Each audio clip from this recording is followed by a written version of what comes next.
வாழ்த்துதலை தெரிவித்துக் கொள்கிறேன். இந்த வாரத்திலும் மறுபடியும் உங்களை சந்திக்கும்படியாக தேவனுடைய வார்த்தை உங்களோடு பகிர்ந்து கொள்ளும்படியாக கர்த்தர் கொடுத்த இந்த நல்ல சுவாக்கியத்திற்காக நான் கர்த்தருக்கு நன்றி செலுத்துகிறேன். ஒவ்வொரு வாரமும் தொடர்ந்து இணைந்து ஜெபிக்கும்படியாக வார்த்தைகளை பகிர்ந்து கொள்ளும்படியாக கர்த்தர் பாராட்டியிருக்க அந்த கிருபைக்காக கர்த்தருக்கு நன்றி செலுத்துகிறேன். தலைகளை தாழ்த்தி ஜெபிப்போமா. எங்கள் அன்பின் பரம தகப்பனே, அப்பா அம்மாக்கு நாங்கள் நன்றி செலுத்துகிறோம். அபாத்திரமான எங்களையும் தகப்பனே நீர் தகுதிப்படுத்தி உங்களுடைய பிள்ளைகளாக நீர் சேர்த்து கொண்டிருக்கிறீர். அதற்காக நாங்கள் உமக்கு நன்றி செலுத்துகிறோம்.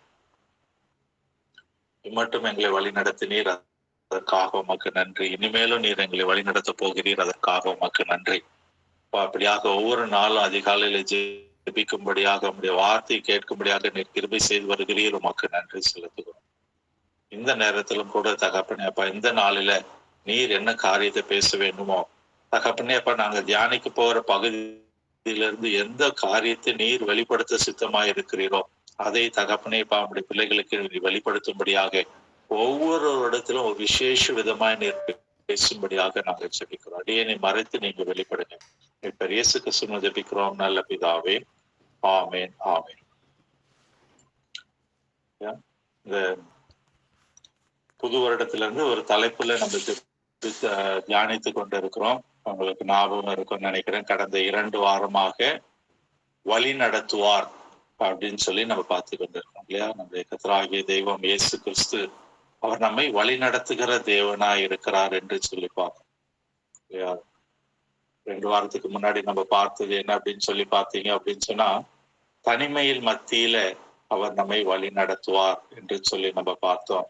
அதற்கு யார் உதாரணமா பார்த்தோம் அப்படின்னு சொன்னா, ஏலியா தீர்க்கதரிசியினுடைய வாழ்க்கையை குறித்து நம்ம பார்த்தோம். நீ பண்ண வேண்டிய தூரம் வெகு தூரம் அப்படின்னு சொல்லி அவன் சோர்ந்து போயிருந்த நேரத்துல அந்த எசபேல் ராணி அவனை கொன்னுடுன்னு சொன்னதுனால வந்த பயத்தினுடைய விளைவுகளை நம்ம தியானித்து இல்லையா, தனிமையின் மத்தியில கர்த்தர் வழி நடத்துவார் என்று சொல்லி நம்ம பார்த்தோம்.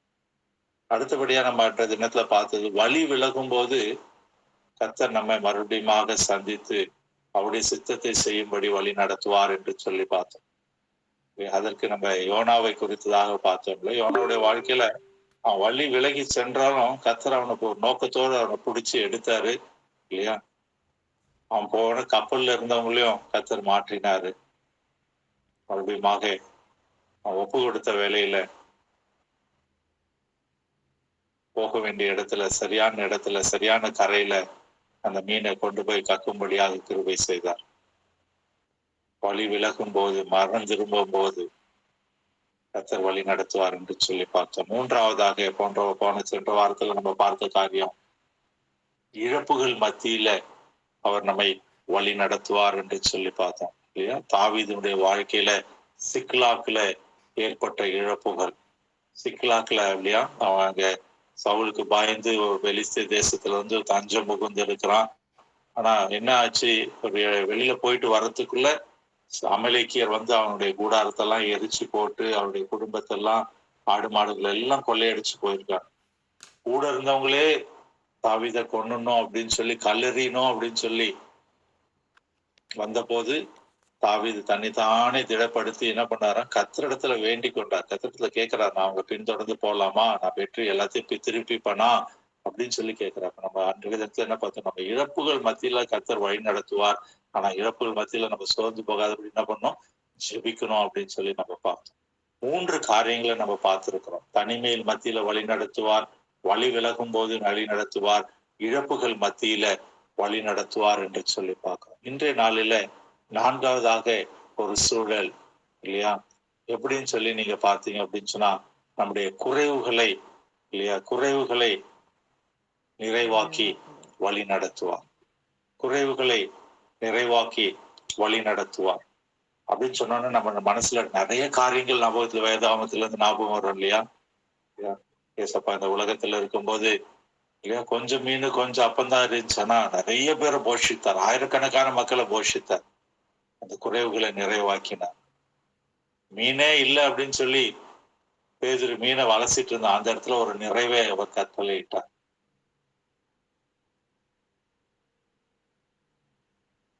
பழைய ஏற்பாட்டுல நீங்க பாத்தீங்க அப்படின்னு சொன்னா, ஒரு தீர்க்கதரிசனுடைய மனைவி ரிசா தீர்க்கதரிசிகிட்ட வந்து கேட்பாங்க, எனக்கு கடன் இருக்கு, என் பிரச்சனை இருக்கு, என் கணவன் இறந்து போயிட்டாரு, என்ன பண்றது அப்படின்னு சொல்லி. உங்ககிட்ட என்ன இருக்கு? நான் என் வீட்டுல கொஞ்சோண்டு பானையில என்ன இருக்கு அப்படின்னு சொல்லி சொல்லுவாங்க.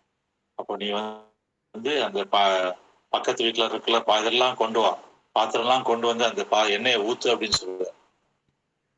அங்க இருந்த அந்த குறைவு, அந்த அம்மாவுக்கு இருந்த கடன் பிரச்சனை, அந்த வீட்டுல இருந்த கஷ்டங்கள் எல்லாம் நீங்கும்படியாக எல்லா பாத்திரத்திலும் எண்ணெய் குறைவுகள் அங்கே நீக்கப்பட்டது. அதே போல அநேக உதாரணங்களை நம்ம சொல்லிக்கொண்டே போக முடியும். எலியா தீர்க்கதரிசி கேரி தாற்றங்கரையில தண்ணி வட்டுறதுக்கு அப்புறமா கத்தர் என்ன சொல்றாரு, நீ சாரிபாத் விதவைக்கு போ, விதவை வீட்டுக்கு போ. அங்க போனா அங்க ஒரு பிடி மாவும் கொஞ்சோண்டு எண்ணெயும் தான் இருக்கு. ஆனா அங்க அது முதல்ல அடைய சுட்டு ஊழியக்காரனுக்கு உண்மையா கொடுத்தபடினால அந்த பஞ்சகாலம் முடிகிற வரைக்கும் அப்பமும் தண்ணீரும் அங்க அந்த எண்ணெயும் குறைவுபடலை, மாவு குறைவுபடலை அப்படின்னு சொல்லி அவங்களும் அவங்க வீட்டுல இருக்கவங்க எல்லா வீட்டாரும் எல்லாரும் சாப்பிட்டாங்க. இப்படி அநேக உதாரணங்களை பார்க்கும்போது குறைவுகளின் மத்தியில நம்மை வழி நடத்துகிற தேவன் இல்லையா, குறைவுகளின் மத்தியில நம்மை வழி நடத்துகிற தேவன். இன்றைய நாளில நம்ம வேதாந்தத்திலிருந்து ஒரு பகுதி நமக்கு நல்ல தெரிந்த ஒரு பகுதி, நம்ம ஏற்கனவே சில வருடத்துல ஏதாவது தியானித்திருக்க வாய்ப்பு இருக்கு. இருந்தாலும் இந்த நாளில வழி நடத்துவார் என்ற அந்த தலைப்புல, குறைவுகளை நீக்கி வழி நடத்துவார் என்ற தலைப்புல அநேக காரியங்களை பார்த்தோம். இன்றைய நாளில நம்ம விரிவாய் தியானிக்க போகிற பகுதி யோவான் எழுதின சுவிசேஷம் 2ஆம் அதிகாரம். நீங்க வேதாந்தத்தை திருப்பின உடனே நம்மளுக்கு அந்த சம்பவம் தெரிஞ்சிடும் இல்லையா? யோவான் 2ஆம் அதிகாரத்துல என்ன சம்பவம் அப்படின்னு சொல்லி, என்ன சம்பவம் குறிக்கப்பட்டிருக்காங்க? யோவான் 2ஆம் அதிகாரம்.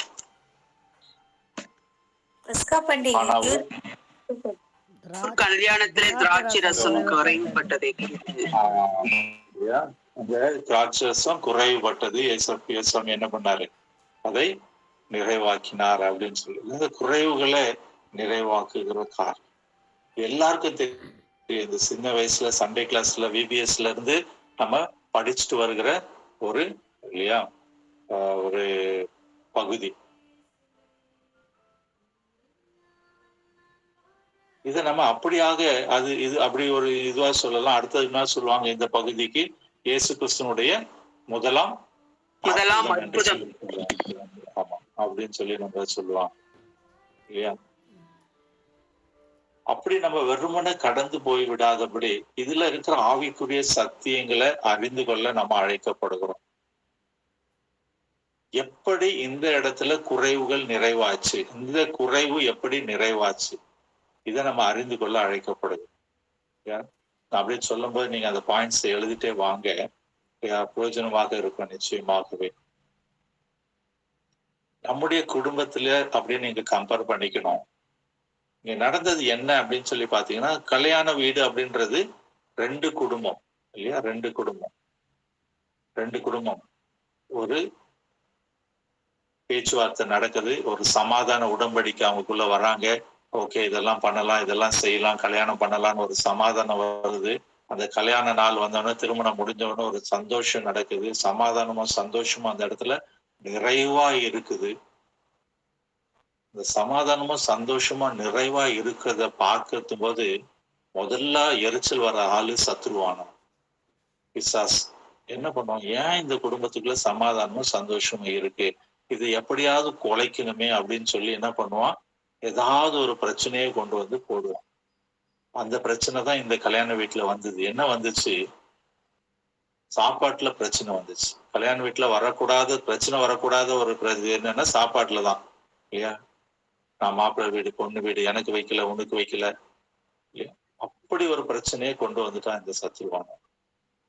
அந்த கல்யாணத்தை எவ்வளவோ திட்டமிட்டு பண்ணிருப்பாங்க, எவ்வளவு பேர் வருவாங்கன்னு எல்லாம் ஆயத்தம் பண்ணிருப்பாங்க. அந்த காலத்துல ஒரு முக்கியமான ஒரு பந்தியில பரிமாற வேண்டிய ஒரு பொருள் திராட்சை ரசம். அது எப்படி குறைவுபடும்?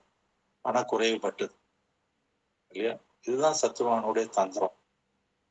நம்ம கூட குடும்பத்துல அநேக காரியங்களை குறித்து விழிப்புள்ளவர்களாக, அநேக காரியத்தை குறித்து ஜாக்கிரதை உள்ளவர்களாக இருப்போம். ஆனாலும் பிரச்சனை வரும்.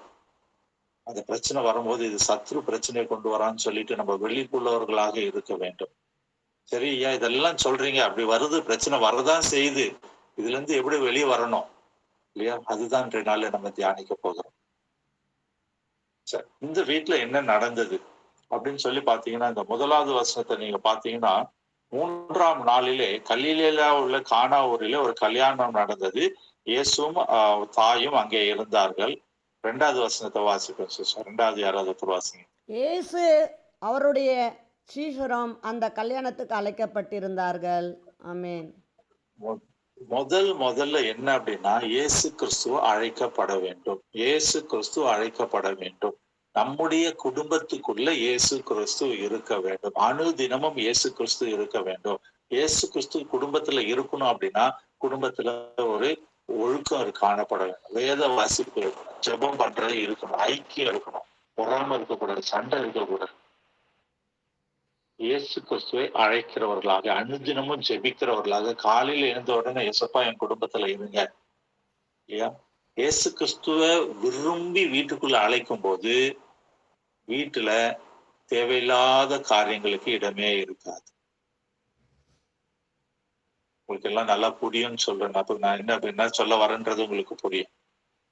அசுத்தமான காரியங்கள், கர்த்தர் அருவருக்கிற காரியங்களுக்கு எல்லாம் அங்க இடமே இருக்கக்கூடாது. சரி, அப்போ ஒரு அற்புதம் நிகழ வேண்டும் என்று சொன்னால், குடும்பத்துல வருகிற பிரச்சனைகள், போராட்டங்கள் நீங்க வேண்டும் என்று சொன்னால், இயேசு கிறிஸ்து நம்முடைய குடும்பத்துக்குள்ள வர வேண்டும். அடுத்த வசனம் வாசி. திராட்சரசம் குறைவுபட்ட போது இயேசுவின் தாய் அவரை நோக்கி, அவர்களுக்கு திராட்சரசம் இல்லை என்றாள். ஆமென். இரண்டாவதாக குடும்பத்துல பிரச்சனை வரதான் செய்யும். குடும்பம் என்றால் பிரச்சனை வரதான் செய்யும். உலகத்துல உபத்திரம் உண்டு இல்லையா? பிரச்சனை இருக்கதான் செய்யும். ஆனா அந்த பிரச்சனை வந்த உடனே அந்த பிரச்சனையை யார்கிட்ட சொல்லணும்ன்ற அந்த ஞானம் நம்மளுக்கு வேணும். கணவன் கூட பிரச்சனையா, மனைவி கூட பிரச்சனையா, பிள்ளைகளோட பிரச்சனையா, முதல்ல நீங்க இயேசு கிறிஸ்துவனிடத்துல அந்த பிரச்சனைகளை கொண்டு போகணும். இந்த தாயார் செய்தது, அந்த பிரச்சனையை இயேசு கிறிஸ்துவிடத்துல கொண்டு போயினாங்க. இந்த நாட்களில் அநேகர் பண்ணுகிற தப்பு என்ன அப்படின்னு சொல்லி பாத்தீங்க அப்படின்னா, அக்கம் பக்கத்துல இருக்கிறவங்க சொந்தக்காரங்களுக்கு போன் போட்டு சொல்றது இல்லையா? அவங்களுக்கு போன் போடுறது, இவங்களுக்கு போன் போடுறது, கணவனை பத்தி குறை பேசுறது, மனைவியை பத்தி குறை பேசுறது, பிள்ளைங்களை பத்தி குறை பேசுறது, பெற்றோரை பத்தி குறை பேசுறது. இதனால கர்த்தர் நம்மோடு இடைப்பட்டு கொண்டு இருக்கிறார்.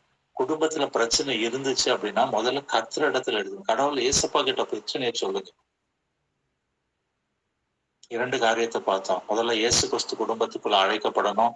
பிரச்சனைகளை இயேசு கிறிஸ்துவிடத்துல மட்டுமே சொல்ல வேண்டும் இல்லையா? அடுத்தபடியாக 3வது வசனத்தை வாசிப்போம். 4வது வசனத்தை. அதற்கு இயேசு, ஸ்திரியே, எனக்கும் உனக்கும் என்ன? என் வேலை இன்னும் வரவில்லை என்றார். ஆமென். இந்த இடத்துல ஒரு முக்கியமான ஒரு ஆவிக்குரிய சத்தியம், காத்திருக்கிற அனுபவத்துக்குள்ள கர்த்தர் நம்மை நடத்துவார். உடனே ரிசல்ட் கிடைச்சிடாது. ஜெபம் பண்ணோன்னு ரிசல்ட் கிடைச்சிடாது. நம்ம தேவையை சொன்னோன்னு ரிசல்ட் கிடைச்சிடாது. எனக்கு இது வேணும் அப்படின்னு ஒண்ணு கர்த்தர் கொடுக்க மாட்டார். நம்ம அந்த உபத்திரத்தின் பாதையில நடத்துவார். அந்த பிரச்சனைக்குள்ள நம்ம எப்படி இருக்கோம்னு பார்க்கணும், நடத்துவார். காத்திருக்கிற அனுபவத்தில கர்த்தர் நம்மை நடத்துவார். இதை நல்லா தெரிஞ்சுக்கணும். நான் ஜெபிச்சுட்டேனே, பதில் வரலையே அப்படின்னு சொல்லி புலம்புகிறவர்களாக, வழி விலகுகிறவர்களாக இருக்கக்கூடாது இல்லையா? 2வது வார்த்தை முக்கியம். வழி விலகுகிறவர்களாக இருக்கவே கூடாது இல்லையா? என்ன பண்ண, உடனே நான் ஜெபிச்சுட்டேன், பதில் கிடைக்கல, அப்ப நான் வேற ஏதாவது நான் பாக்குறேன், அங்க போறேன், இங்க போறேன், அது செய்ய போறேன், இது செய்ய போறேன். ஜாக்கிரதை உள்ளவர்களாக இருக்க வேண்டும். 3 காரியங்கள். முதலாவதாக இயேசு கிறிஸ்து அழைக்கப்பட வேண்டும். பிரச்சனைகளை, போராட்டங்களை எல்லாத்தையும் இயேசு கிறிஸ்துவிடத்துல மட்டுமே சொல்ல வேண்டும். 3வதாக காத்திருக்கிற அனுபவம் வேண்டும். எந்த தேவையோ நம்ம ஏசப்பாயிட்டு சொல்லட்டுமா, அவர் எனக்கு செய்வார் என்ற விசுவாசத்தோட காத்திருக்க வேண்டும். சரியா? 3வதாக என்ன நடந்தது அப்படின்னு சொல்லி, 4வது என்ன நடந்துச்சு பாத்தீங்கன்னா, அந்த தாயார் அழகா சொல்லிட்டு போயிட்டாங்க. வேலைக்காரன் எல்லாம் பார்த்துட்டு அவர் என்ன சொல்றாரோ அதன்படி செய்யுங்க அப்படின்னு சொல்லிட்டு. அந்த ஊர் வழக்கத்தின்படி என்னன்னா, அந்த ஊர்ல வீட்டுக்கு வரவங்க போறவங்களும் கால் கழுவுறதுக்காக அந்த வாசப்பட கற்சாடி வச்சிருப்பாங்க. அப்படியே அந்த இடத்துல என்ன இருந்துச்சுன்னா, ஒவ்வொரு அந்த கற்சாடியும் இல்லையா 2-3 குடம் பிடிக்கிற அளவுக்கு 6 கற்சாடி அந்த இடத்துல இருந்தது அப்படின்னு சொல்லப்பட்டிருக்கிறது. 7வது வசனத்தை வாசிங்க சிஸ்டர். இயேசு இயேசு வேலைக்காரரை நோக்கி வேலைக்காரரை நோக்கி ஜாடிகளிலே தண்ணீரை நிரப்புங்கள் என்றார். அவர்கள் அவைகளை நிறைய நிரப்பினார்கள். ஆமென். அல்லேலூயா. ரெண்டு காரியம். இயேசு அவர்களை நோக்கி ஜாடிகளிலே தண்ணீரை நிரப்புங்கள் என்றாங்க. அவர்கள் நிறைய நிரப்பினார்கள். இல்லையா? கீழ்ப்படுகிற அனுபவம். ஏன், எதுக்கு, அப்படி பண்ணாதான் கிடைக்குமா, இப்படி பண்ணாதான் கிடைக்குமா, நான் இப்படி பண்ணா ஏன் கிடைக்காது? நல்லா யோசிங்க. நம்முடைய வாழ்க்கையில அனுதினமும் நான் கொஞ்சம் சாதாரணமா நம்ம நடைமுறை வார்த்தைகளை யூஸ் பண்ணி நான் பேசி கொண்டிருக்கிறேன். வழக்கமா பண்ற பிரசங்க மாதிரி இல்லாதபடி சாதாரணமா புரியுறபடி ரொம்ப சாதாரணமா பேசி கொண்டிருக்கிறேன். இல்லையா? அப்படியாக நம்ம இருக்கக்கூடாது. அநேக நேரங்கள்ல வார்த்தைகள் நமக்கு நேராக கடந்து வரும். வேதாமத்துல வசனம் கடந்து வரும். ஊழியக்காரர்கள் பேசும்போது கடந்து வரும். நீங்க ஜெபிக்கும் போது கர்த்தர் இடைப்படுவார். உடனே நம்மளுக்கு இதை செஞ்சாதானா, இல்லையா, நான் மற்றவங்களுக்கு எல்லாம் கிடைக்குதா, எனக்கு ஏன் கிடைக்காதா, நான் இப்படி இருந்தாதான் கிடைக்குமா, நான் அப்படி இருந்தா ஏன் கிடைக்காது? அப்படி இல்லாதபடி கர்த்தர் என்ன சொல்லுகிறாரோ அந்த வார்த்தைக்கு கீழ்ப்படிய வேண்டும். அததான் அந்த இடத்துல அந்த மனிதர்கள் செய்தாங்க. இயேசு கிறிஸ்து தண்ணீரை நிரப்புங்கன்னாங்க, தண்ணீரை நிரப்பினாங்க. ஏன், எதுக்கு, எந்த பேச்சே இல்லை. அதுல முக்கியமான அடுத்த காரியம், எப்படி தண்ணீரை நிரப்பினாங்களாம்? நிரம்ப நிரப்பினார்கள், நிறைய நிரப்பினார்கள். நம்முடைய கீழ்ப்படுதல் முழுமையாக காணப்பட வேண்டும். இதை நான் சொல்றதுக்கு நான் கேட்கிறேன் தலையாட்டிட்டு செய்யாத இருக்கிற அந்த கீழ்ப்படிதல் கிடையாது. முழுமையான அந்த கற்சாடிகள் முழுவதும் நிறைய அந்த முழுமையான கீழ்ப்படிதலை கர்த்தர் நம்மிடத்துல எதிர்பார்க்கிறோம். 4 காரியங்கள் பார்த்தோம் இல்லையா? அழைக்கப்பட வேண்டும், இயேசுவிடத்துல பிரச்சனையில சொல்ல வேண்டும், காத்திருக்க வேண்டும், முழுமையாக கீழ்ப்படிய வேண்டும். அடுத்த வசனத்தை நீங்க பாத்தீங்கன்னா, அவர்களை நோக்கி நீங்கள் இப்பொழுது கொண்டு பந்தி விசாரிப்பு காரணத்துல கொண்டு போங்கள் என்றார். அவர்கள் கொண்டு போனார்கள். அடுத்தபடியாக கீழ்ப்படுதல் மட்டும் இல்ல, இவர்களுக்குள்ள ஒரு விசுவாசம் இருந்தது. பார்த்தாங்க, தண்ணி ஊத்த சொன்னாரு, இவர்தான் தண்ணி ஊத்த சொன்னாரு, ஊத்துனாங்க. ஒருவேளை அந்த தண்ணி அந்த திராட்சை ரச கலர்ல சிவப்பு கலரா மாறி இருக்கிறதுக்கு வாய்ப்பு இருக்கு இல்லையா? அது வாய்ப்பு இருக்குன்னே வச்சுப்போமே. ஒரு சிவப்பு கலரா இவங்க பார்த்திருக்காங்க, அப்போ ஏதோ திராட்சை ரசம் மாதிரி ஆயிடுச்சுன்னு இவங்க பார்த்திருப்பாங்க. ஆனா எந்த நம்பிக்கையில அதை உள்ள எடுத்துட்டு போய் பந்தி விசாரிப்புக்காரன்கிட்ட கொடுத்து, அவ்வளவு பெரிய கல்யாண வீட்டுல பெரிய பெரிய ஆட்கள்லாம் வந்திருப்பாங்க, பெரிய பெரிய கெஸ்ட் எல்லாம் வந்திருப்பாங்க, அந்த இடத்துல தண்ணியை எடுத்துட்டு போய் கொடுத்து குடிங்க அப்படின்னு சொன்னா இல்லையா? ஆனா இந்த மனிதர்கள் அதற்கு கீழ்ப்படிந்து விசுவாசித்து, அவர் சொல்றாரு நான் செய்யணும், அதுல மாற்று கருத்தே கிடையாது. அவர் திராட்சரசம் ஆயிடுச்சு போங்க அப்படின்னா போய் தான் ஆகணும். அந்த விசுவாசம் வரணும். விசுவாசம் இல்லாத எந்த ஒரு காரியமும் ஆவிக்குரிய வாழ்க்கையில அது பிரயோஜனமே படவே படாது. இந்த இடத்துல அவர்கள் விசுவாசித்தார்கள், எடுத்துட்டு போய் அதை செஞ்சாங்க. ஏன்னா இவங்களுக்கு டேஸ்ட் தெரியாது, இவங்க டேஸ்ட் பார்க்கல. டேஸ்ட் பார்த்தது உள்ள இருக்கிற பந்தி விசாரிப்புக்காரன் தான் அதை எல்லாருக்கும் கொடுத்துட்டு, முந்தில இருக்கிறத விட சூப்பரான டேஸ்டா இருக்கு அப்படின்னு சொல்றத பாக்குறோம். அப்போ கர்த்தர் என்ன வார்த்தையை சொல்கிறாரோ அந்த வார்த்தைக்கு கீழ்ப்படிய வேண்டும். அதை முழுமையாக விசுவாசித்து செயல்முறைக்கு கொண்டு வர வேண்டும். இல்லையா? அடுத்தபடியாக நடந்தது என்ன இல்லையா? இந்த எல்லா காரியமும் செஞ்சு முடிச்சதுக்கு அப்புறமா தான் இல்லையா, அந்த 10வது வசனத்தை நீங்க வாசிங்க. 10வது வசனத்தை, எந்த மனுஷனும் முன்பு நல்ல திராட்சை ரசத்தை கொடுத்த ஜனங்கள் திருப்தி அடைந்த பின்பு ருசி குறைந்ததை கொடுப்பான், நீரோ நல்ல ரசத்தை இதுவரைக்கும் வைத்தீரே என்றான். இல்லையா? அந்த குறைவுகளை அற்புத விதமா, அதிசய விதமா, ஆச்சரியப்படத்தக்க விதமா, யாரும் எதிர்பார்க்காத விதமா அந்த குறைவுகளை நிறைவாக்கி கர்த்தர் அந்த இடத்துல ஒரு வழி நடத்துதல பண்ணியிருக்கார். இதுதான் முக்கியம். அநேக நேரங்களில் நான் சுயமா பண்ணிடுவேன், என் ஞானத்துல பண்ணிடுவேன் அப்படின்னு சொல்லிட்டு அங்கும் இங்கும் ஓடுற போது அந்த ஃபைனல் ரிசல்ட் எப்படி இருக்கும்? ஆனா கர்த்தரிடத்துல இருந்து வருகிற ஆசீர்வாதம் வரும்போது அது அந்த ஃபைனல் ரிசல்ட் எப்படி இருக்கும்? இதைதான் நம்ம சிந்தித்து பார்க்க அழைக்கப்படுது.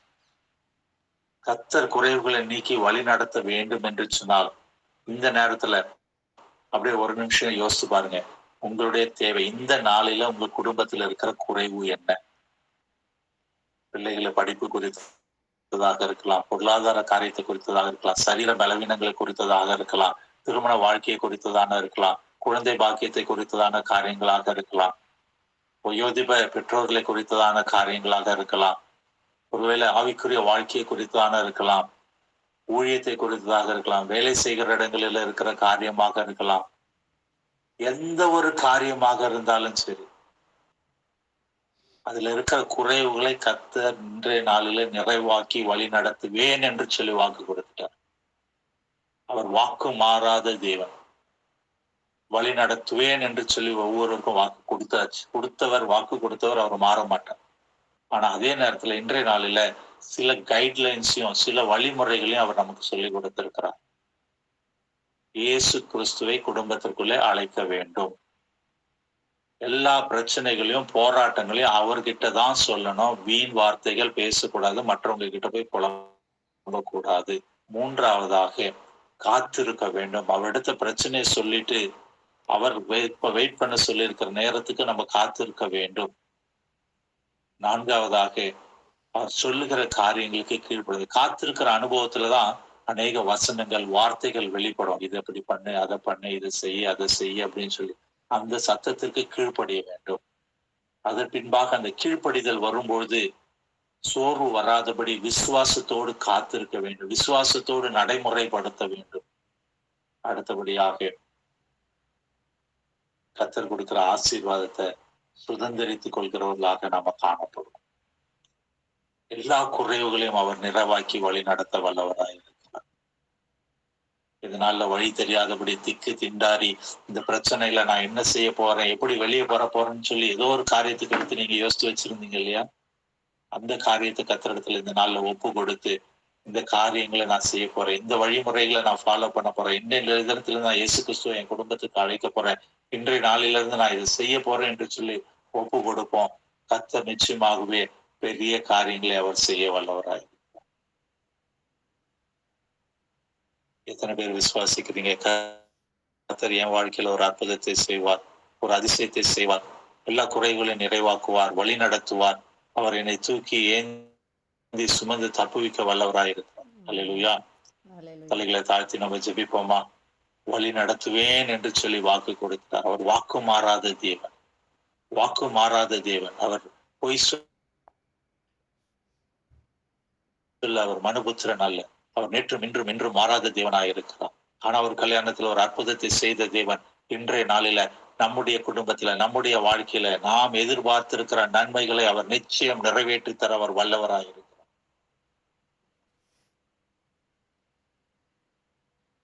அவர் எதிர்பார்க்கிற காரியத்தை நாம் எதிர்பார்க்கிற காரியத்தை அவர் வாக்கு கொடுத்துட்டார். வழி நடத்துவேன், செய்வேன் என்று சொல்லி வாக்கு கொடுத்துட்டார். இப்ப அவர் எதிர்பார்க்கிற காரியத்தை நாம் செய்யும்படியாக நம்ம ஒப்பு கொடுக்க வேண்டும். என்றைக்கு அந்த வேவ் லென்த் அப்படின்னு சொல்லுவாங்க, அந்த ஃப்ரீக்வன்சி, அது ரெண்டும் ஒரு செட் ஆகும் போதுதான் அழகான ஒரு ரிசல்ட் கிடைக்கும். அந்த ஃப்ரீக்வன்சி அப்படின்னு சொல்லுவாங்கல்ல, ரேடியோல எல்லாம் நீங்க கேட்டுருப்பீங்களே, அந்த எஃப்எம் எல்லாம் சொல்லுவாங்க. அந்த ஃப்ரீக்வன்சி கரெக்டா அந்த 93.5னா 93.5 வைக்கும் போதுதான் அந்த கரகரகரன்ற அந்த இறைச்சல் எல்லாம் இல்லாதபடி கரெக்டா இருக்கும்.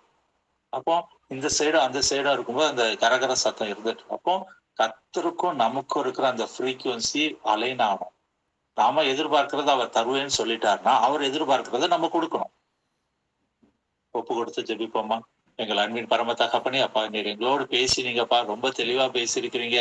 யாருக்கு எந்த காரியத்தை நீங்க புரிய வேண்டும் என்று சொல்லி இப்படி லகுவாக பேசினீங்க என்று சொல்லி எங்களுக்கு தெரியாது தகப்பனே. ஏதோ ஒரு நோக்கத்தோடு கர்த்தர் இந்த நாள்ல வெளிப்படையாக காரியங்களை புரிந்து கொள்ளும்படியாக நீர் எங்களோடு இடைப்பட்டு உமக்கு நன்றி செலுத்துகிறோம். பரம தகப்பனே அப்பா, சுஸ்திரம் குறை உள்ளவர்கள் எங்களை குறைவுகளை நிறைவாக்குவேன் என்று சொல்லி வாக்கு கொடுத்திருக்கிறீங்க, வழிநடத்துவேன் என்று சொல்லி வாக்கு கொடுத்திருக்கிறீங்க. தகப்பனே அப்பா, யாரெல்லாம் எந்த தேவையை முன்னிறுத்தி ஜெபித்திருக்கிறாங்களோ அந்த தேவைகளில் ஒரு நிறைவை கொடுத்து வழி நடத்தும்படியாக அப்பா நாங்கள் பாதப்படியில வந்து நிற்கிறோம். உம்மால் ஆகாத காரியம் ஒன்றுமில்லை. நீ சர்வ வல்ல தேவன், வானத்தையும் பூமியை உண்டாக்கின தேவன். அப்பா சோஸ்திரம், மண்ணிலிருந்து மனிதனை உண்டாக்கின தேவன். எங்களுடைய தேவைகள் எல்லாவற்றையும் உடைய பாதப்படியில வைக்கிறோம். கர்த்தர் நிறைவாக்கி வழி நடத்தும்படியாக ஜெபிக்கிறோம். எங்களை தாழ்த்தி உடைய கரத்தில் ஒப்பு கொடுக்கிறோம். நல்ல ஜெப வேலைக்காக நாங்கள் நன்றி செலுத்துகிறோம். அனுதினமும் வந்து ஜெபிக்கிறோம். ஒவ்வொரு பிள்ளைகளையும் அப்பா நீர் எடுத்து பயன்படுத்துங்க, ஆசீர்வதிங்க, மனதின் விருப்பங்களை கட்டளையிடுங்க.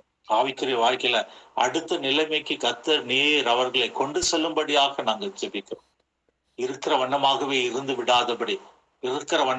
இருந்து விடாதபடி நான் கர்த்தருக்காக ஏதாவது செய்ய வேண்டும் என்ற அந்த வைராக்கியம் ஒவ்வொருவருக்குள்ள வரும்படியாக நான் ஜெபிக்கிறேன். கர்த்தர் அப்படியான ஒரு அபிஷேகத்தை, வரத்தை, ஆவிக்குரிய வல்லமையை நீர் கட்டளையிடும்படியாக ஜெபிக்கிறேன். பாஸ்டர் ஐயாக்காக, அவர் குடும்பத்திற்காக நன்றி செலுத்துகிறோம். சோர்ந்து போகாதபடி தகப்பனே அனுதினமும் தகப்பனே அப்பா சோஸ்திரம் இந்த ஜப கூடுகையை நடத்துகிற அந்த வல்லமையை அப்பா சோஸ்திரம் நீர் ஆசீர்வாதத்தை நீர் கொடுத்திருக்கிறீர். அதற்காக நன்றி. தொடர்ந்து எடுத்து பயன்படுத்துங்க. எங்களை தாழ்த்தி எங்களை ஒப்பு கொடுக்கிறோம். இயேசுக்கு சொன்னது நல்ல பிதாவே. ஆமென்.